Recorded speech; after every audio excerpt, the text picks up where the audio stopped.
Tyler Savim, 48, married to Emir, a 52-year-old carpenter from Turkey, developed kidney failure 11 years ago. Surviving on medication and through adherence to a special diet, she was forced to live connected to a machine all of last year. Receiving dialysis 3 times a week, and with her condition steadily deteriorating, Tyler wanted to receive a kidney transplant to allow her to return to some form of normality. The couple applied to several hospitals, and Tyler prepared for transplantation twice. But tests showed that her blood type was incompatible with that of her husband, who had volunteered to donate his kidney. She was therefore put on a waiting list for a suitable cadaver. I gave birth to my third child 8 years ago whilst I was having therapy for renal failure. My eldest daughter was also expecting a child, and so she now has a 7-year-old daughter and an 8-year-old sister.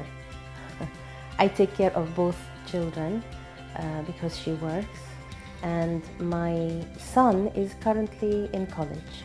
I developed kidney failure 11 years ago, and I tried to cope with medication and diet, but in the end I was living connected to a machine, receiving dialysis 3 times a week.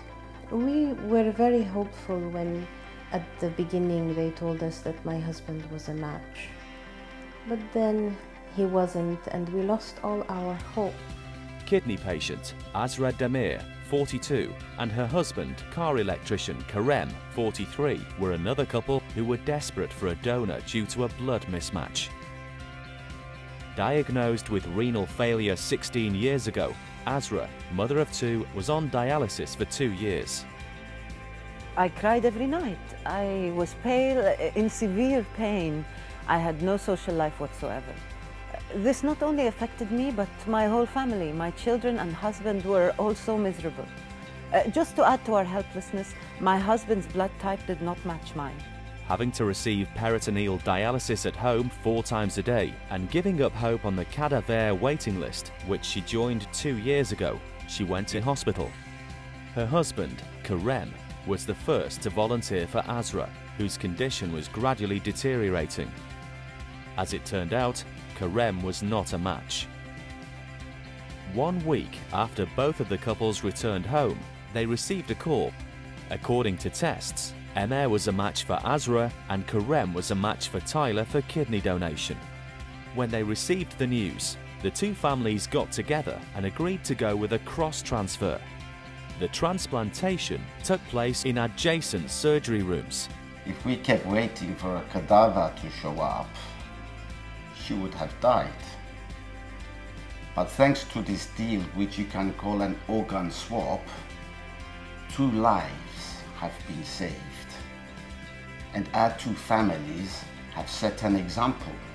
My wife and I went through a very rough patch, but the crosslink gave us a new life. This brotherhood and friendship will last forever. The 2 couples, whose paths crossed just when their hope ran out, are now one big family. 2 lives saved, 2 families saved.